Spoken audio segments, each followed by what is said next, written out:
don't change what you're eating whatsoever. Just change when you eat. That's all I'm asking you to do.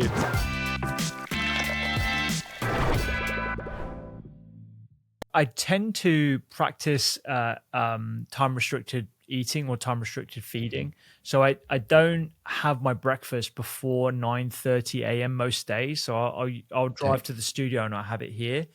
I might have a coffee or something that won't spike my blood sugar levels in the morning. But otherwise, it's just hydration.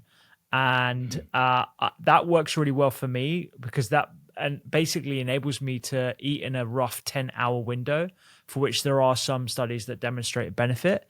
I haven't done a longer fast. It's been on my list of things to do, but I don't want to add any extra stress during this year. Because everything is a stressor. Stress isn't necessarily a bad thing. Like exercise is a stressor, running a business is a stressor. I think it's how you approach it, but I don't want to compound additional stressors at this point in my life. So in the next year or so, when hopefully, I mean, you'll be able to tell me my thinking here is wrong, but when things get easier,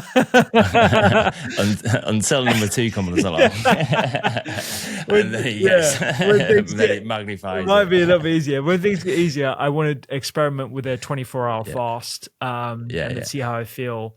And I want to do it properly. I want to do it with a keto monitor to see if I push into ketosis within that 24 hours, or whether I need to do something a little bit more, like take exogenous ketones. I want to do a glucose monitor. I've actually got one on right now. That's okay.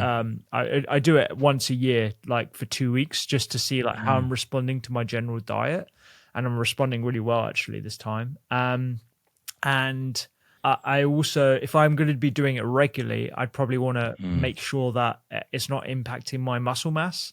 So every year I do a DEXA scan to make sure my body composition is on point.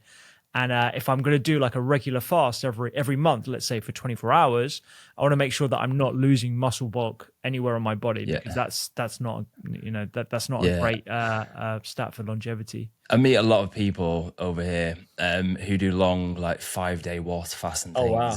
I just feel like life's too short to I don't know. I mean, there's probably some health benefits. I feel like you get a lot of benefit from the time restricted eating. I think the 10-hour eating window is perfect. I finish dinner by around 6:30 each day, and then I'll have breakfast around 8:30. So I get 40 an hour overnight fast. And it's been one of the biggest changes for me, because I go to sleep with a totally empty stomach. Like, I used to go to sleep and my stomach I'd be lying there and my stomach would be gurgling while I'm trying to get to sleep. And now I go to sleep and you have such a restful sleep. Yeah. And I feel like your stomach your stomach just needs that time to repair, recover. So it's been one of the biggest changes for me and Kirsty. And actually Kirsty said that, she feels like she's lost a lot of weight since doing it as well. So in terms of weight, for people who are trying to lose weight, I'd say it's probably one of the easiest hacks that they just don't consider. Yeah. I mean, the first thing I would do as a GP when I was practicing would, if people were like looking to improve their weight, I'd be like, don't change what you're eating whatsoever. Just change when you eat. That's all I'm asking you to do. It's literally like step 1. Let's try and focus the time when you're eating, giving your gut a rest. And there are also some pragmatic benefits, like you're less likely to snack in front of the TV if you know that you've got a hard cut-off at 8 p.m.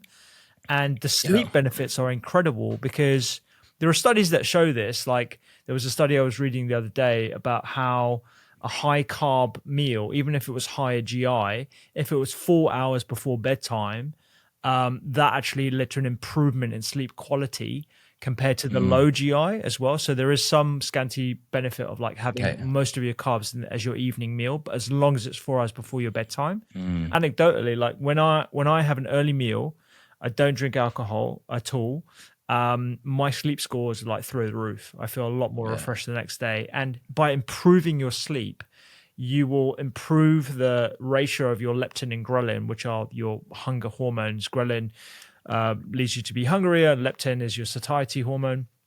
And so those are in the right ratio. So you're less likely to overconsume salty, sugary foods the next day. And that is a virtuous cycle. Yeah, interesting. No, and on a similar note, like I was reading something yesterday about whether people are naturally morning people or evening people, like night owls versus morning people.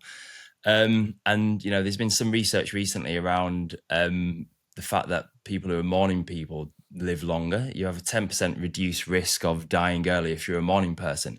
But then they were like, actually, the researchers are saying, actually, if you're a night owl, that might be because if you're a night owl, you're more likely to snack later on at night and have an unhealthier kind of eating habits because you're eating just before bed. Yeah. So actually, maybe it's not as clear cut as, you know, some might think. Yeah, this research is so funny because we always discuss this, right? Like there's so many confounders. Like someone who is a night owl might not be a night owl out of choice. It might be because they're doing shift work. And if you're a shift worker, you've got a lower chance of, you got a lower life expectancy anyway, which is why I got out of the shift working game as soon as I could as an A&E doc. And there are so many issues. It's like one of my bugbears with the whole red meat gives you cancer stuff. And it's, you know, when you dive into the research, you realize the signal's not that strong that red meat is actually causative of cancer, and B, the number of confounders in these research studies, even if there isn't, you know, an increase of 18% for people who eat more than 700 grams of red meat per week, which is more than what I'd recommend anyway. Like the number of confounders there are, like people who eat more red meat tend to have lower income, more like to smoke, less like to exercise, like all these different things. So look at these big research studies. But also, really, you know, it's the type of red meat. So I follow this one quite carefully because I eat red meat, you know, probably maybe 3 times a week. And I do follow the research on it quite closely, and it does seem that, you know, the type of red meat is so important. And it seems that, you know, if it's processed red meat like ham and bacon and these kind of things, then I think it could be, it seems to me anyway, that it's those that are giving red meat the bad reputation. And if you're eating like a grass-fed steak, then I don't think the association's there. So there's still an association, but it's strong for process. So when we looked at this recently, because we did a YouTube video on things I've changed my mind on, and one of them is red meat. The association with processed meat is 30%. So you have a 30% higher risk of colon cancer and all-cause mortality, I believe. I'm probably quoting a little bit off here. And unprocessed red meat is 18%.